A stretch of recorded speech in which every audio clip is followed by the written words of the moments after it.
I'm Mike. I'm Sam. Let's get into it. Hey, Patrick. What? I thought of something funnier than 24. Let me hear it. 25. Welcome to episode 25, our anniversary episode. Today we're gonna have a pretty big slate on the board today. We're gonna start off with some NFL news. Then we're just gonna talk about some fun stuff we think will be a good discussion to have. So, starting off, NFL, the Corona situation. Obviously, we had multiple Texans and Cowboys players testing positive for Corona. Obviously, the most notable player being Ezekiel Elliott. Reports saying that none of these players weren't in facilities, but we don't know if they're around other teammates and how much it spread. But pretty interesting situation for the NFL because you see the NBA, the NHL, and all the other leagues kind of fighting the Corona, and NFL is just going full steam ahead and not really batting an eye really at the situation. So this is very interesting to see. Yeah, I think the NFL has been really low key and trying not to panic and not trying to have the NFL fans and organizations panic. I think they do have a backup plan. I think everybody perceives that the NFL season is going to start right away in August and it's going to be as scheduled, but I really don't think behind the scenes that's the case, but they've really done a good job with keeping that under wraps. But getting into Ezekiel Elliott and the whole coronavirus situation with the NFL, I actually really appreciate how the NFL has been handling each coronavirus case. Every single time they kind of disclose which player got corona. Every time we've seen a player get corona in the NFL and we know which player it is, Von Miller, now Ezekiel Elliott, it's been the player that has come out and said, yes, I was the player on this team. I know it was reported that a player on the team got corona, and yes, that player was me. So I kind of appreciate that the NFL's kind of disclosing who the corona patient was. Yeah, I mean, I don't know if obviously that controversial party that Dak and Zeke had where they're earlier in the year that people thought there was upward of 30 people in the house, but Yeah. there was only room to be Dak said it was 10. So obviously these players, they're young, they think they're healthy, they want to get around, just go hang out with their friends and train.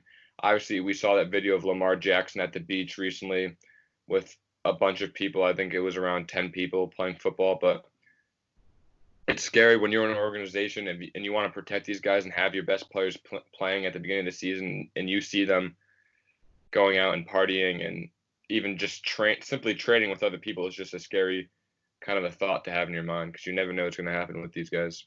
Yeah, it's really scary. And going off of that, not trying to make light of the coronavirus situation in terms of Ezekiel Elliott, I really hope he gets a speedy recovery. But if there's one player in the NFL to get this coronavirus, it really doesn't surprise me that Ezekiel Elliott is that guy. I remember a couple of years ago, it was the summers after the season, I clicked on a TMZ report that said an NFL player was spotted at a parade pulling down a girl's top, and I didn't even have to read into the article because I already knew it was going to be Ezekiel Elliott, and I watched the video and turns out to be Ezekiel Elliott. It's really sad that Zeke, he's a great player, but I feel like there's so much reports of him doing things off the field that's really unfortunate. So hopefully Ezekiel Elliott, like you said, he wasn't out partying. He wasn't out doing something that would make him more susceptible to get coronavirus. But I mean, with all that said, I do hope he has a speedy recovery, and I hope more Cowboys and Texans players aren't affected with the coronavirus. Yeah, also I think Adam Schefter said this during the draft. It's gonna be very important to have strong and ready to play backups because you never know if your starter's going to go down with coronavirus. I mean, you saw the Eagles take Jalen Hurts and so many people shook their head at that, but you never know if Carson Wentz gets it and Jalen Hurts is going to be thrusted into the starting job right away. That's very true. And I think a discussion that the NFL will have to make quickly is, are they going to expand rosters? Because I think it's very foolish that NFL teams regularly carry two quarterbacks at a time, which it does make sense when you're filling out your roster. But I mean, with coronavirus, again, I do think it would be foolish to only carry two quarterbacks, but then they would have to cut down other positions of need. So I'm going to be interested to see if they expand either a threshold for certain positions like the quarterback positions, or they overall just boost the amount of players on an active roster from 53 to maybe around 60 players. Yeah, the corona is going to be similar to the high ankle sprain on the injury report. this upcoming season. Yeah, no, it's going to be absolutely crazy to think now that's going to be a factor. We're going to see so many players potentially, hopefully not, but potentially questionable, doubtful with a sickness, a pandemic sickness, instead of, again, like a high ankle sprain. So I think that's very interesting. Yeah, I also saw something that they're going to try to test players 3 times a week or 2 times a week. I think they really need to test them as much as possible just to see if there's like a outbreak within the Seattle Seahawks organization. They're going to need to kind of change the times of their games and when they're being played, maybe push those back to the end of the season just to get that team healthy. So it's going to be interesting how they're going to handle if there's even a break within the team or stuff like that. Yeah, absolutely. I think potentially we're going to see entire games, entire weeks of football get canceled because, again, one team, the Seattle Seahawks, for example, gets an outbreak. Well, I mean, I think it would be safe to assume that most of the locker room would get corona if 5, 10 players get it. So, I mean, they're definitely not going to play that regular season game. And let's say Seattle, when they get the outbreak, is in New York, they're playing the New York Giants, then it's, again, going to be very dangerous for the New York Giants. So maybe the Giants' upcoming game is going to get canceled as well. So it's going to have a big trickle-down effect and a big domino effect if one player and one team does get coronavirus. So that is why it's just very dangerous for the NFL season. That's why I doubt that it just resumes as normal come August. Yeah, it's going to be a very puzzle. The season's going to be like a puzzle. You're going to have to fit games in the right spots and make sure everything goes smoothly as possible. Certainly. So, moving on to our next topic. So, I recently watched He Got Game with Ray Allen, directed by Spike Lee, for the second in my life, and I thought, wow, this is a really great movie. So I just started thinking, kind of, what are the really great sports movies that have come out throughout the years? So that's gonna be our topic for the next questions. We're not gonna do a top 5 or anything. We're just gonna kind of just have a conversation about what we think are the best sports movies.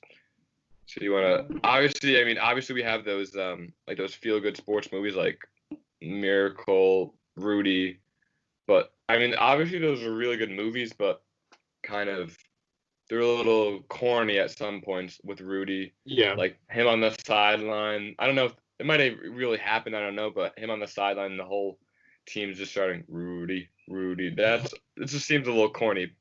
But a movie like He Got Game, it's a little more realistic because you know high talent recruits are getting paid, and it also has Denzel Washington, who's a phenomenal actor, and Spike Lee directing it, which is a great director too. So that's kind of a more solid, concrete movie sports movie in my opinion. Yeah, certainly. I love obviously the corny sports movies, the feel good kind of stories. You got the underdog winning. I love that in a sports movie, obviously. But like you just said with He Got Game, I really like that realistic story, something that's indicative of real life. That really reminds me of a movie, Blue Chips, that has Shaq in it. Shaq's actually a great actor. He's honestly hilarious. You have Penny Hardaway in it.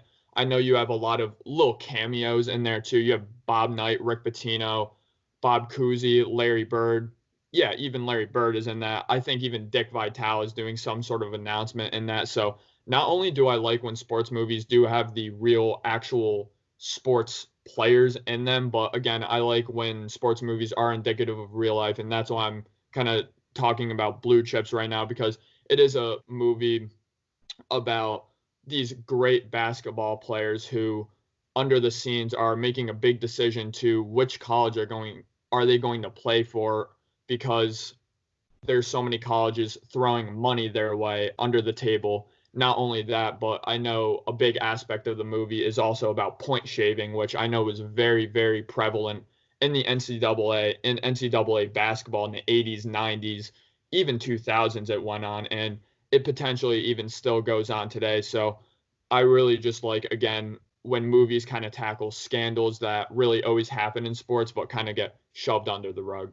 Yeah, I mean, obviously you even see that in today's game. You had DeAndre Ayton, Dennis Smith kind of getting under an FBI investigation because they have gotten money from their respective schools. And then even most recent, Zion Williamson saying he got paid from Nike to go to a Nike school and his parents got nice cards and stuff like that. But, I mean, also, obviously, I think a movie we both really enjoy. I think it's the best.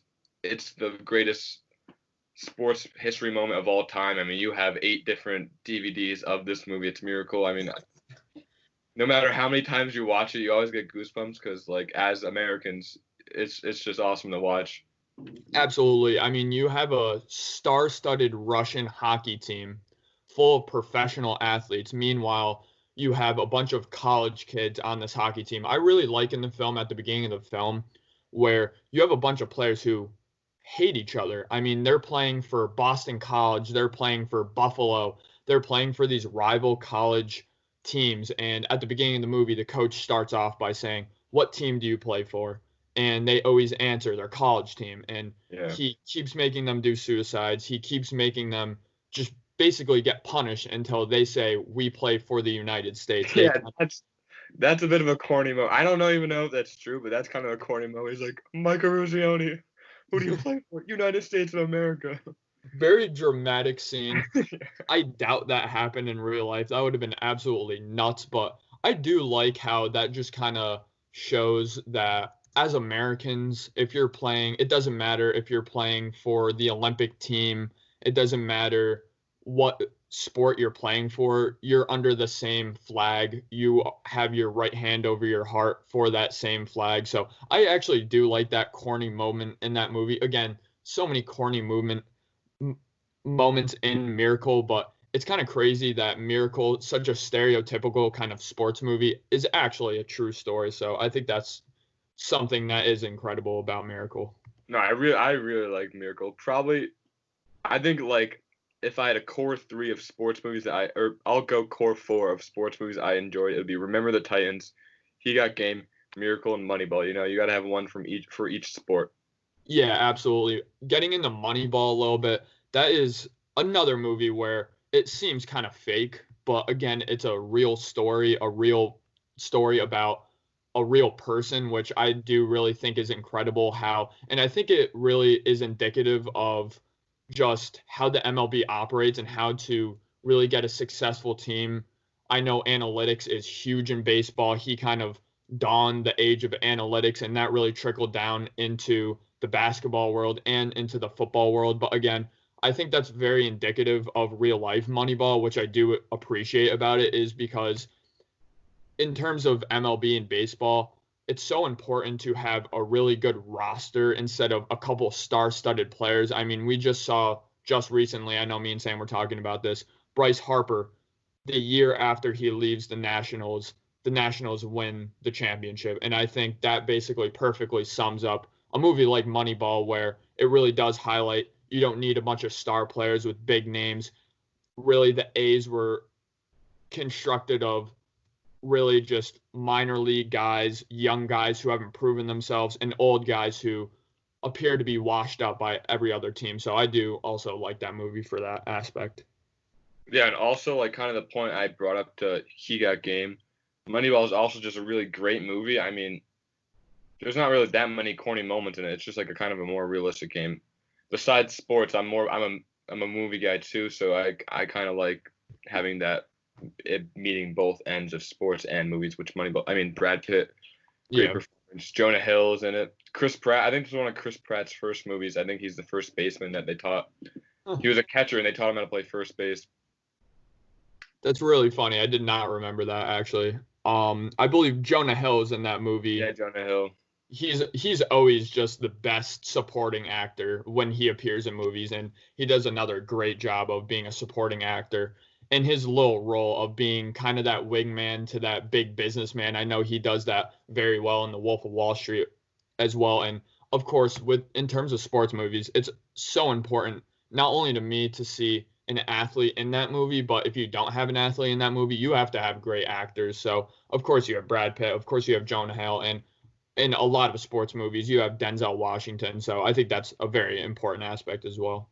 Yeah, it's really funny how you, like, Jonah Hill's like kind of the nerdy guy in Moneyball, and then Wolf of Wall Street is just like this crazy drug user. Like, it's just a complete 180 from his characters.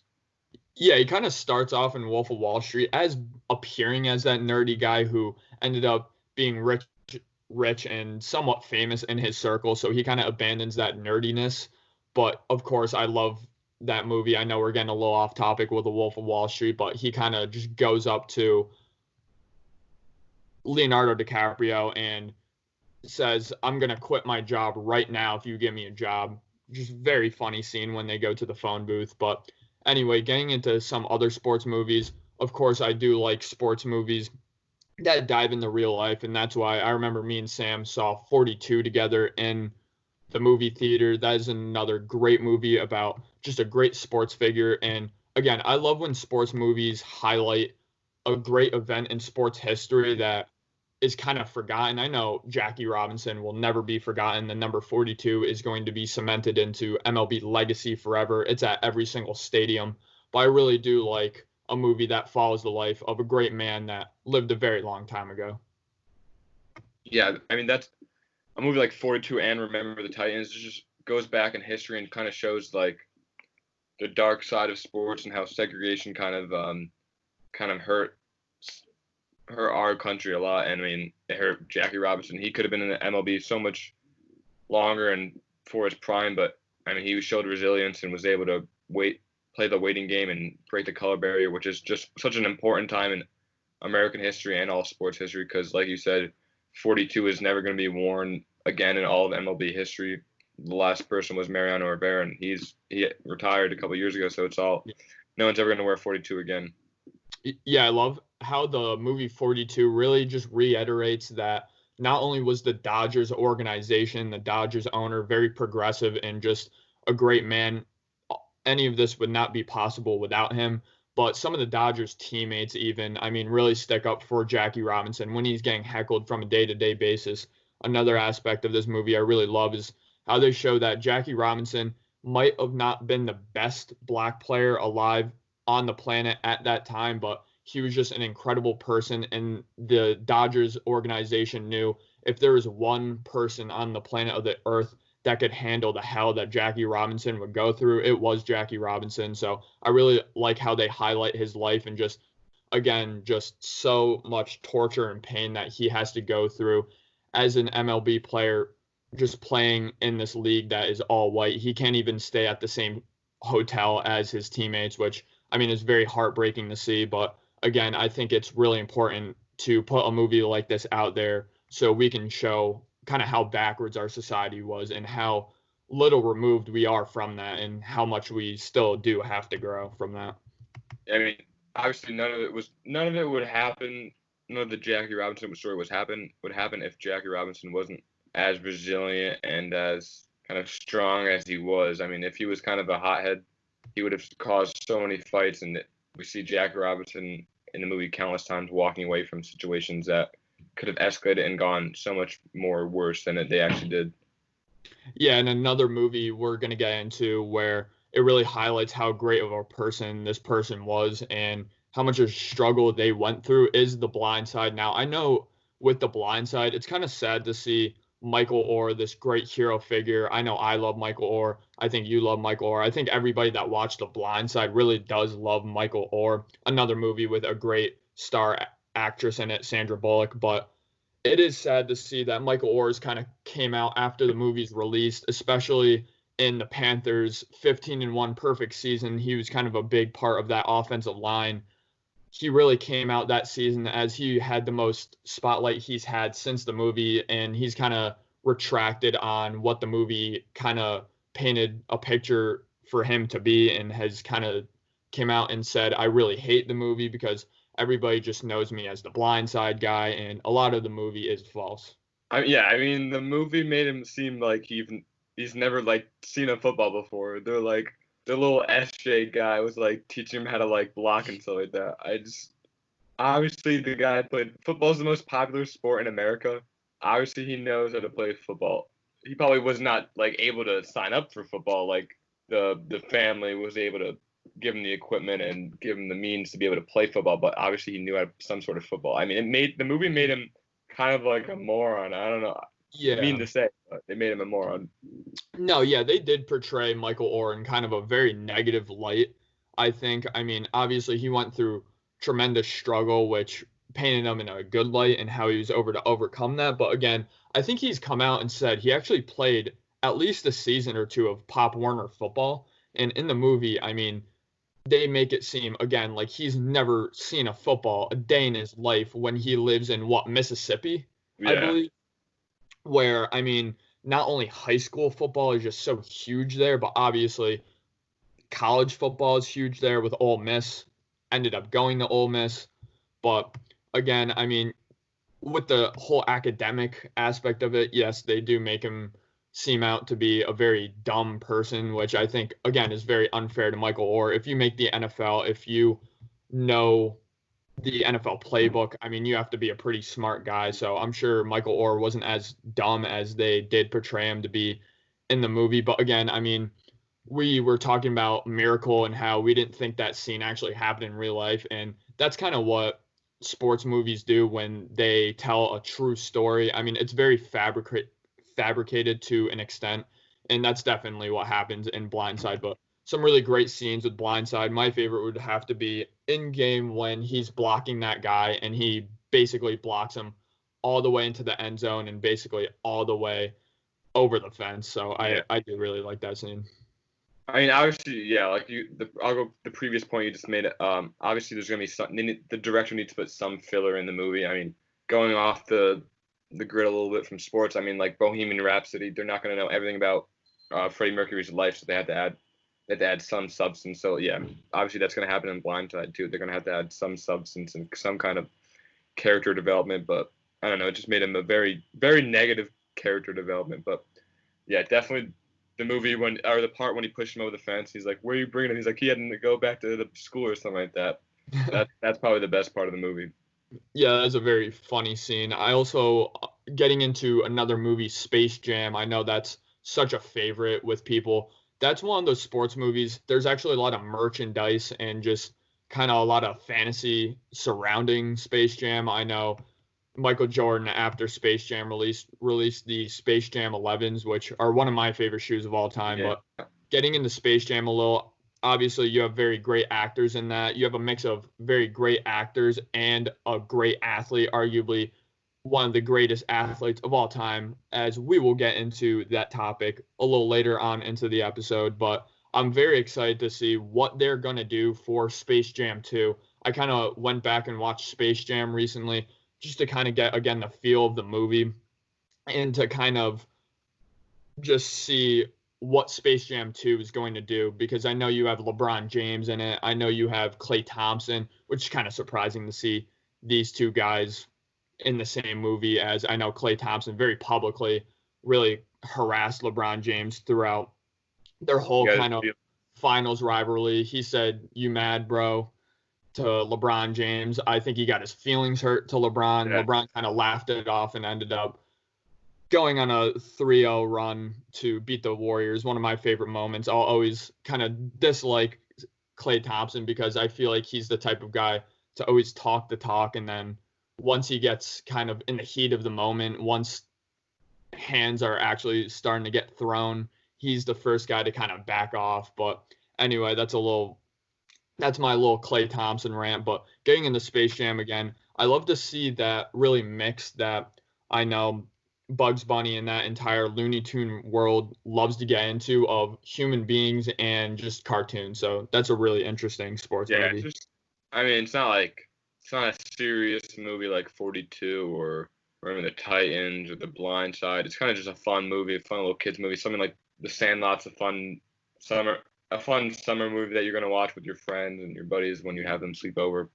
But also, going off the point that you said, they're making a Space Jam 2 with LeBron James. I mean, I saw some rumors that they're gonna make a He Got Game 2 with Zion Williamson. So it's interesting to see how kind of the best player in the league right now, LeBron, and then kind of the Messiah, the next great in Zion Williamson, are going to potentially be in two Space Jam's set in stone, but we don't know about He Got Game, so we might see two of the best players in the game right now in new movies. Yeah, that is really interesting. I would love to see LeBron James in a movie because I think he does kind of have the acting chops. I think he's mature to the point where I think he could be good in a movie. Now, I think it would be hilarious to see Zion Williamson in a movie because every interview I've seen of Zion, I mean, he's very personable. He reminds you of just yourself. I mean, he's a kid that is living his dream of being in the NBA. He still kind of seems starstruck and just really soaking in the moment still. So I'd really love to see Zion Williamson in a big time movie. I think he would be a little bit awkward, but I think he would kind of get the rust off and it would open up his personality even more, which I would definitely love to see. So we'll just sum it up real quick. Favorite sports movie? What's your favorite sports movie? Favorite sports movie? That's really tough. I gotta say Miracle, just because I've seen it so many times. I have an autograph of not the actor that had the game-winning shot in the movie, but the actual player who had the game-winning shot in the actual championship game. Or that actually wasn't the championship game, but in the game versus Russia. So I would have to say Miracle.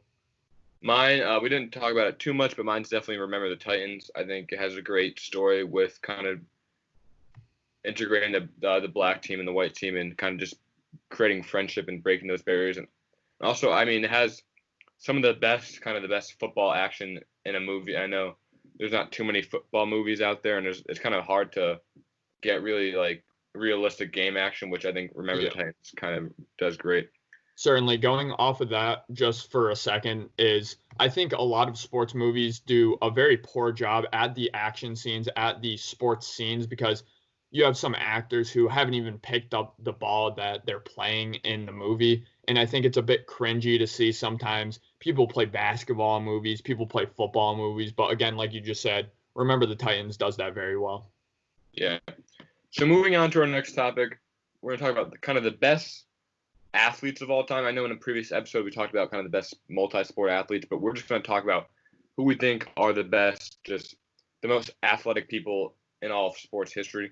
I was with some friends, not with Michael, sorry Michael, but I was with some friends and we had a very intense sports debate about if LeBron trained his whole life like he did basketball, would he be the best soccer player of all time? Because he's just so athletic.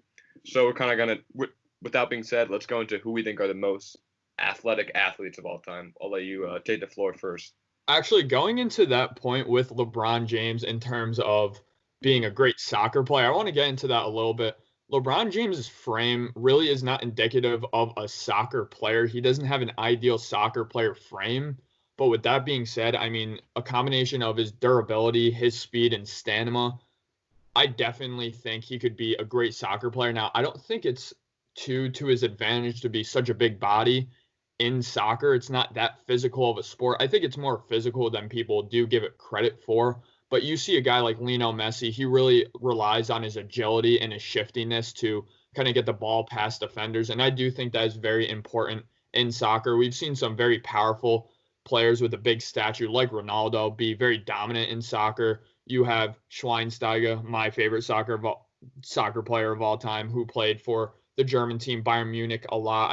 I believe he's on a club in England now, but he's a bigger bodied soccer player who has had tremendous success. But I think in terms of a player like LeBron James, or just a human being like LeBron James, I mean, his competitive drive, nobody maintains his body like LeBron James does. So I definitely think he could find success in any sport he could really play. I don't know if he'd be the best soccer player of all time, but certainly think he could be pretty good at the sport, definitely. But getting into who I think is the best athlete of all time, just maybe he's not the best athlete of all time, but when I think of best athlete of all time, this is the first person that comes to my mind, and that is Usain Bolt. I mean, Usain Bolt, he's 6'5". I mean, his max speed ever recorded was the fastest speed ever recorded by a human being, which is just under 28 miles per hour, which, I mean, think about a human being running 28 miles per hour. That's absolutely insane. I mean, he's the world record holder for the 100 meter, 200 meter, and the 4x100 meter relay. He's won 8 gold medals. I mean, he's the only sprinter to win an Olympic 100 meter and 200 meter title in 3 consecutive Olympics. And that's really what sets Usain Bolt apart from every other athlete in sports history, is because he competes in a sport where it's so reliant on your athleticism. And of course, as we all know, as you age, your athleticism goes away. So, I mean, you have a sport like basketball, you have a sport like football, you have a sport like baseball where, yes, athleticism is so important, but you can kind of get by developing your game as you become older, becoming more fundamental. But in terms of running, I mean, it's all mental determination in your athleticism. So for Usain Bolt to be so dominant for so long in a sport that's really predicated on athleticism, I think is just insane.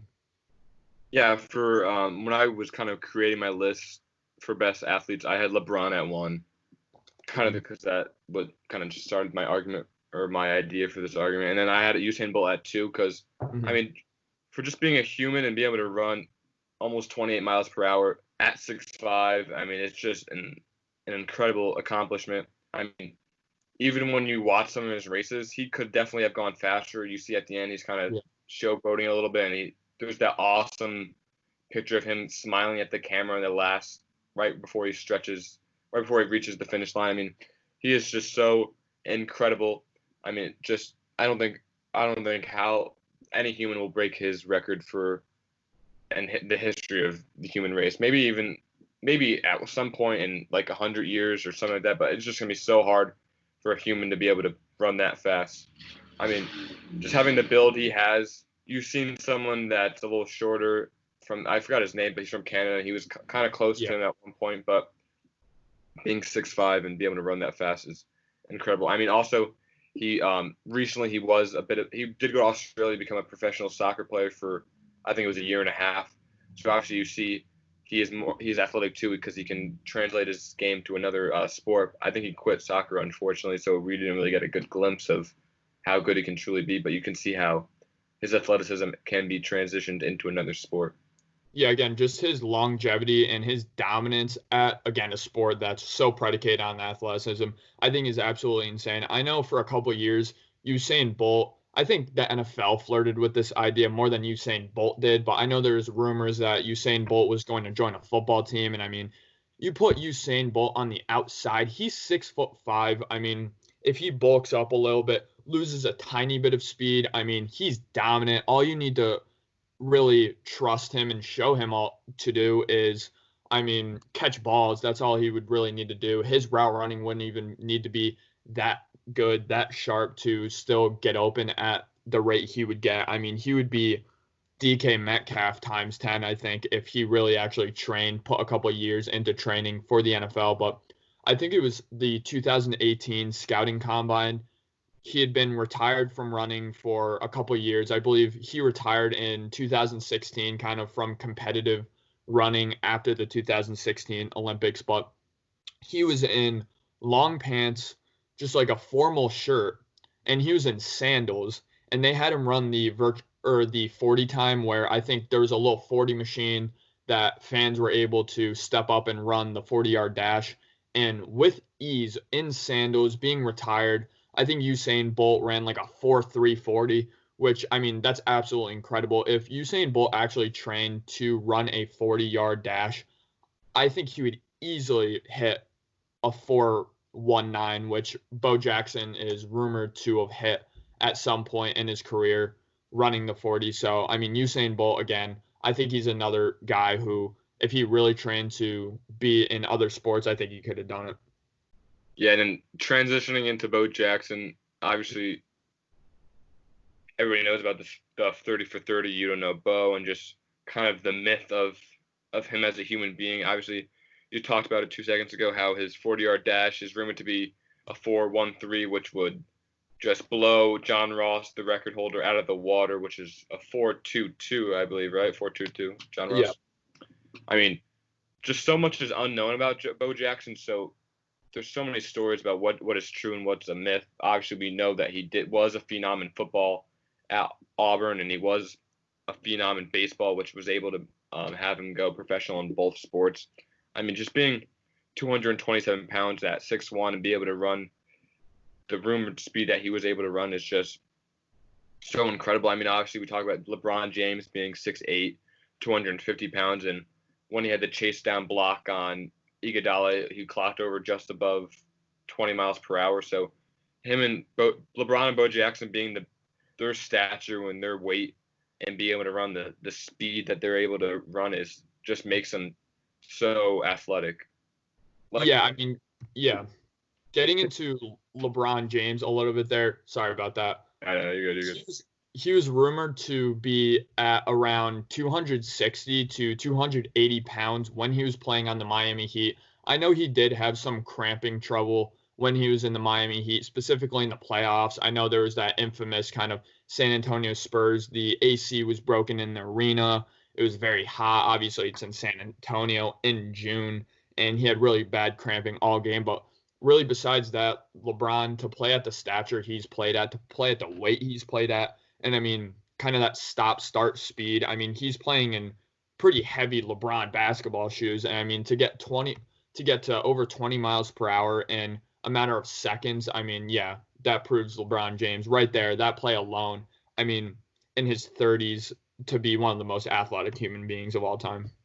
Yeah, and going back to the soccer thing, I mean, you look at someone like Zlatan Ibrahimovic, who is 6'5", so LeBron is only 3 inches taller than him. So someone can say like, oh, people over 7 foot kind of they have a lack of coordination because it's just like the receptors from their brain to their feet is kind of a little longer and it's not as good for him. But obviously we see LeBron doing windmills and just being so nimble on his feet on the basketball court. So I don't think that's that much of an issue. And kind of being the size he is and how fast he can run, I think he would be able to transition as a football player and a soccer player.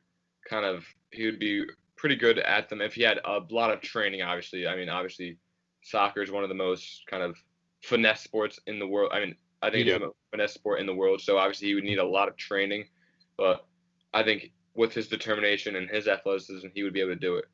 And obviously, we recently saw reports, since there's so much lack of sports news, that kind of a couple of years ago, the Cowboys want to make a push to sign LeBron James at tight end. And a lot of people said, oh, he would have been Gronkowski at tight end if he played in the NFL, which, I mean, I can see it happen. He's faster than Gronk. He's kind of a lot. I think he's a lot more athletic than Gronkowski ever was. So that's an interesting what if to talk about.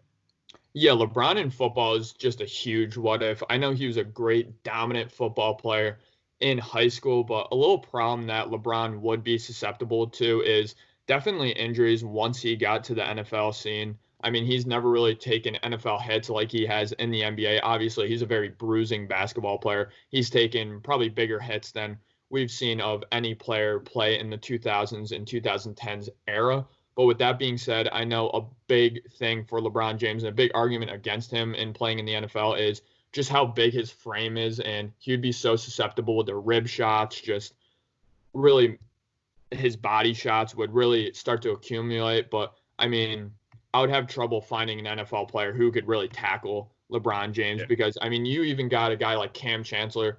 A big knock on Cam Chancellor I have is he never rap tackled. He really just laid a big hit on somebody, and if they fell down, they fell down. I don't think that would be able to work with LeBron James. I think not only would you have to hit him with tremendous power and speed, but you'd also need to be able to wrap up and drive him into the ground. And that's a thing we don't see out of a lot of NFL players right now anymore because, again, it's either that big flashy hit, you lower your shoulder pad down and you get the hit, or you do a nice technique tackle that really always works better than the big hit. But a combination of the two would definitely be needed for LeBron James. So, I mean, that'd be very tough to get him down. Yeah, I mean, you saw players struggling to tackle Gronk. He was just like a cheat code for the Patriots when he was healthy. Obviously, with LeBron, if he was in the NFL, you'd see players diving at his knees, and that would take a toll on him like it did on Gronkowski. So, I mean, who knows if LeBron was how long his prime would be if he was in the NFL. I mean, obviously in high school he was an All-American, I think his junior year when he was in high school before he decided to quit.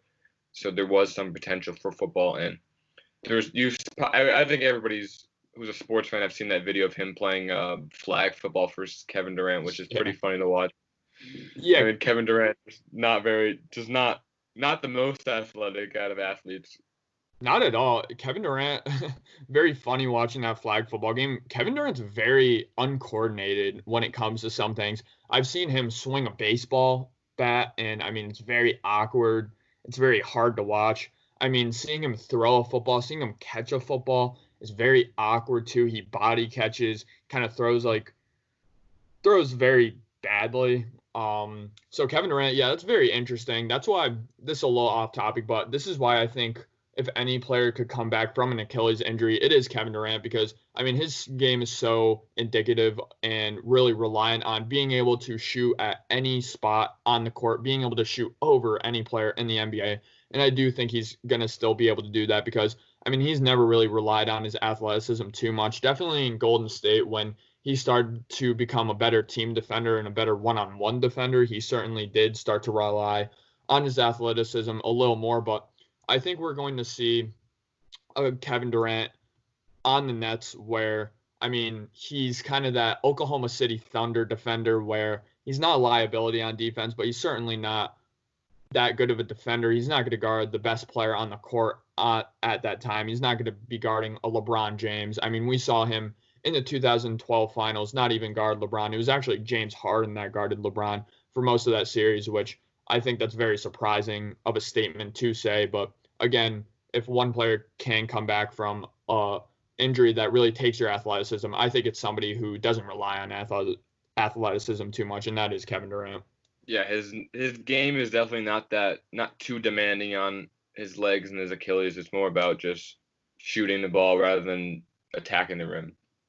Certainly. And now there is one more athlete I did want to talk about in the topic of kind of best athletes of all time. I know we did get a little off topic there, but it's going to be Michael Phelps. And now I know Michael Phelps is in a sport that isn't really recognized. It's recognized once every kind of 4 years when the Olympics come around. I mean, there's no really broadcasted swimming championships, swimming tournaments that really do exist. I know they do exist again, but they're not really national. But Michael Phelps, again, I mean, he's 6'4". I mean, he's a beast of a man, but I mean, he has a total of 28 medals, which I believe is the most of all time. I believe he also holds the all-time records for Olympic gold medals in individual events, and Olympic medals in individual events just in general. And I mean, another thing that makes Michael Phelps so great is the same point I made about Usain Bolt, just his longevity. I mean, from 2000 to 2016, that's 16 years, he's dominated the sport of swimming. So I just think, again, that's really impressive to have a 16-year run of just pure dominance. Yeah, I mean, he's absolutely shredded. I mean, obviously,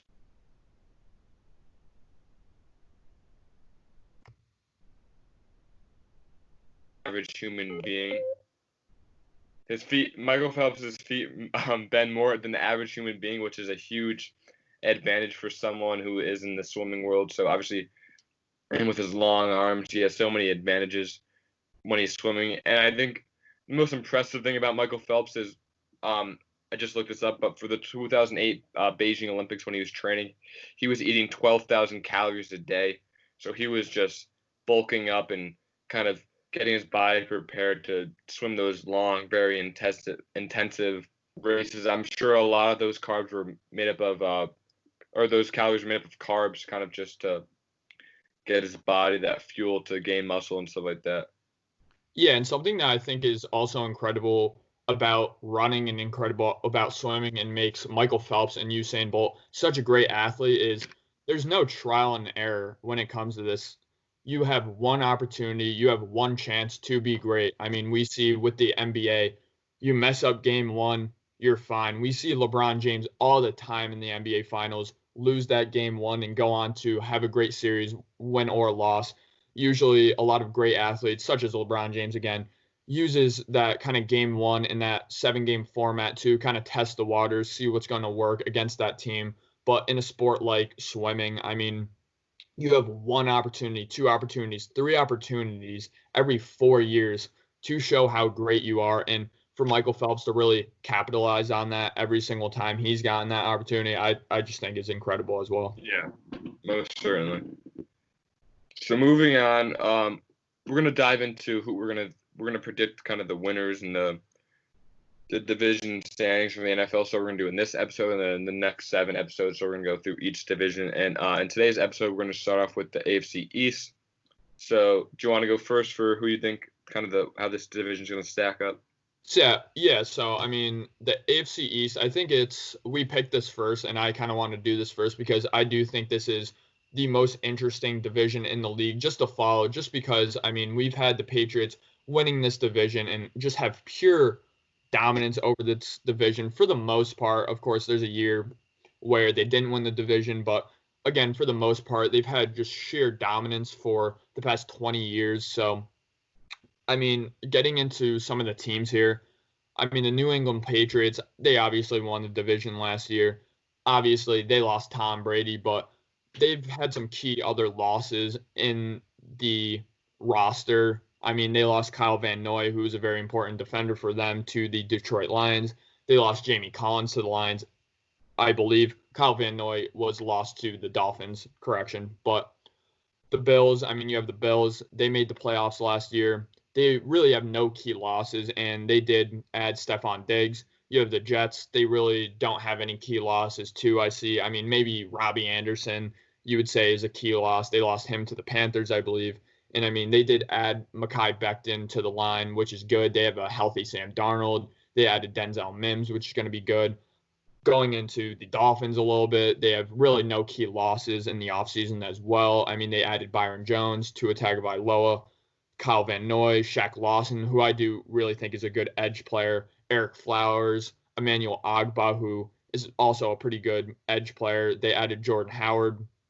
So, I mean, getting into this division a little more, I do think they have a very tough schedule. I mean, you're going to play in the AFC, so naturally a little bit easier than NFC schedule, but you do play the NFC West and the AFC West, which, I mean, I would argue those are the two toughest divisions in football, the NFC West and the AFC West, those Western divisions. So, with all being said, I do think the Bills are the favorites to win the division, and they are the favorites for a reason. I mean, they have a very stable coaching staff under Sean McDermott. They have a very good running game with Devin Singletary kind of leading that running game. And I mean, they have a great defense led by their line. I mean, with Jerry Hughes and Ed Oliver. I mean, they have one of the best linebacking cores in the entire league. You have Tremaine Edmonds, Matt Milano. And I mean, you have really good secondary guys as well, such as Levy Wallace, Micah Hyde, Jordan Poyer. Even Josh Norman could kind of revive his career in a better role that he's going to play with this Bills team. So I do think the Bills, I mean, with Josh Allen, it's going to be kind of a struggle when they're playing some of the better teams, when they're playing the Seattle Seahawks, when they're playing some teams like the Rams, who are a very good schematically sound defense. But I do think the Bills are going to come out of this division, and only the Bills. Yeah, I mean,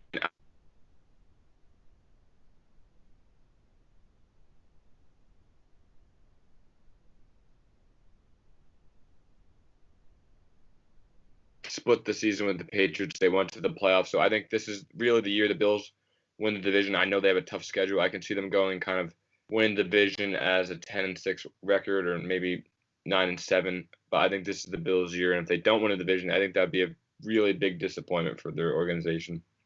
Certainly. I mean, a team to really look out for, again, of course, is the New England Patriots. I mean, when in doubt, never bet the Patriots out. When in doubt, bet on the Patriots to win, bet on the Patriots to win the division. So, I mean, for the New England Patriots, you're going to have Jarrett Stidham, a guy that really hasn't seen too much NFL action. So, I mean, we're really just putting our faith in the coaching staff, obviously Bill Belichick in New England, if you do think New England's going to win the division, because certainly looking on the roster on paper, they're certainly not a team that shows even playoff potential in terms of their roster. But again, like we saw with the Browns last year, like we see really every year, it's not about who's on your roster on paper. It's really how you fit as a team, your chemistry, and just kind of all those aspects of football. So I do think New England probably still has a great culture up there, and they still do have some key pieces. I mean, they do have Super Bowl MVP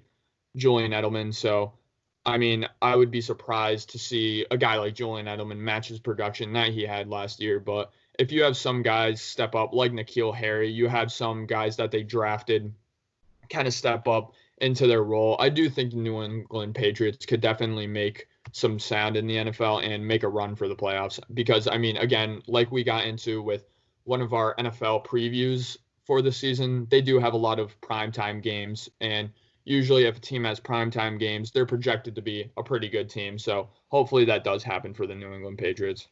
I mean, I think outside of the Bills, I think it's going to be a battle for second place this division. I mean, the Jets finished very strong when Sam Darnold got back. Obviously, the Dolphins in this offseason and in the draft, they added so many players to their roster, and they also finished last year very strong when they were trying to tank. I think Brian Flores is one of the next great NFL coaches, and the Patriots, obviously, with Bill Belichick. So I think the Jets, Patriots, and Dolphins are really going to battle for second place in the division. I can even see one of these teams coming out as a wild card for the playoffs. I think the Jets will finish second, and then I think it's going to be Bills, Jets, Patriots, and then Dolphins in last. Yeah, I would honestly have to agree with that. Now, I'm a little bit nervous on betting on the Jets because when you bet on the Jets, I mean, they're going to let you down.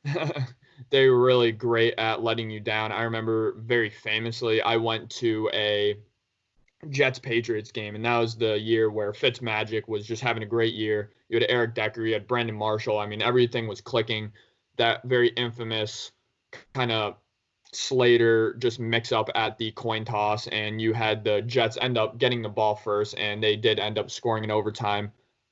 Really looked like they were going to make the playoffs. Next week, they visit the Bills, who were really struggling that season with Rex Ryan, and Rex Ryan ended up spoiling the Jets' playoff hopes when everybody betted the Jets being in. So usually when people bet on the Jets, they do poorly, but this is kind of why I'm betting on the Jets right now, is because I feel like the Jets have really flown under the radar. I think people are kind of disrespecting Sam Darnold and his hierarchy in this division in terms of quarterbacks. I think he is one of the best quarterbacks in the division.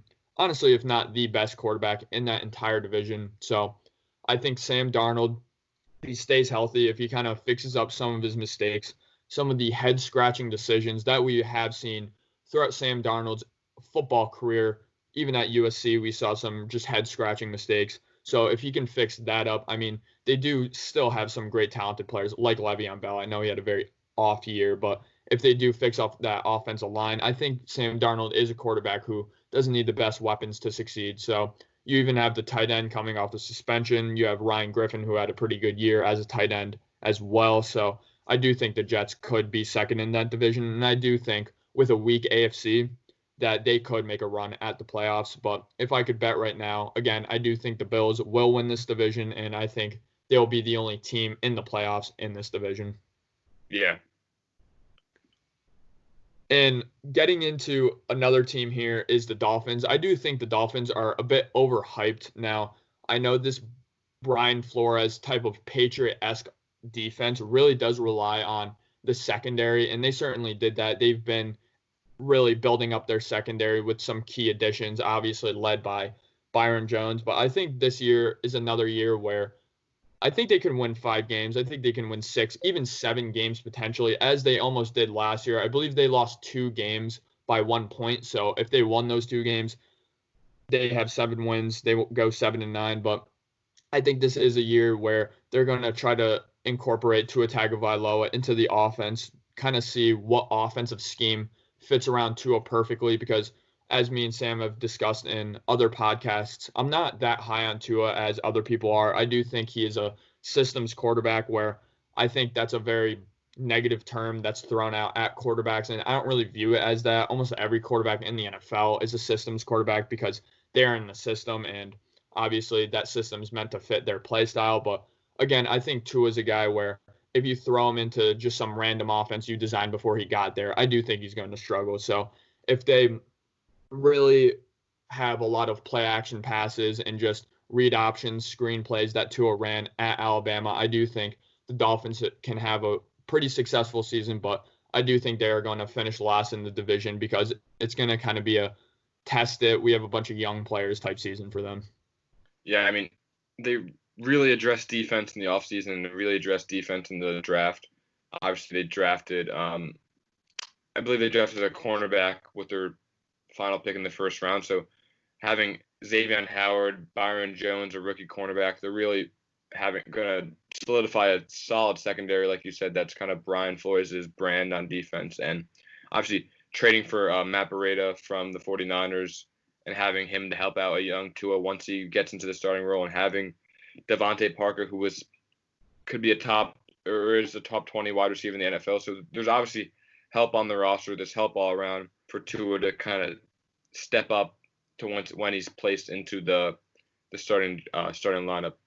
Certainly, and I do think the Dolphins' defense is getting a little bit overhyped because though they do have a pretty good secondary, I think at least an average secondary in the NFL, if not above average. I mean, they still have arguably the worst pass rush game in the entire NFL. So, I mean, it's one thing to have a great secondary, but it's another thing to have a great secondary trying to cover guys for 3, 4, 5 seconds. So I do think the Dolphins are going to struggle defensively a little bit next season. I do think they will struggle offensively a little bit. Again, I do think it will be kind of a similar year to last year. Not in the sense that they're going to be tanking, not in the sense that they're going to get blown out. I do think they're going to have a lot much closer games, but I still think they're going to have a similar record that they did this past season. Yeah, I think it'll take a couple of years for the Dolphins to really get going and become one of those because this division's kind of wide open it's going to be wide open for a couple of years. So I think it'll take a couple of years for the Dolphins to become the best team in the AFC East.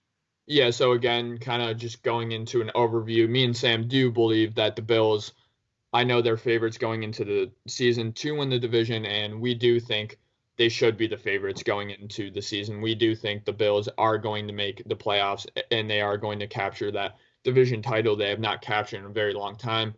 We do think the Jets could make a playoff push. I personally think the Patriots could certainly make a playoff push as well. Look out for the Jets and the Patriots week 16, week 15, even week 17, kind of be in the mix for that last wild card spot. And then we do think the Dolphins aren't going to be too competitive come week 16, week 17 for a wild card spot. Yeah. So thank you if you're watching. We're very sorry about the technical difficulties. We're having some poor connections, so sorry about the audio at some points in the video, but we hope you enjoyed. Let us know who you think are the best athletes in the best sports movie as well, your favorite sports movie, but see you in the next.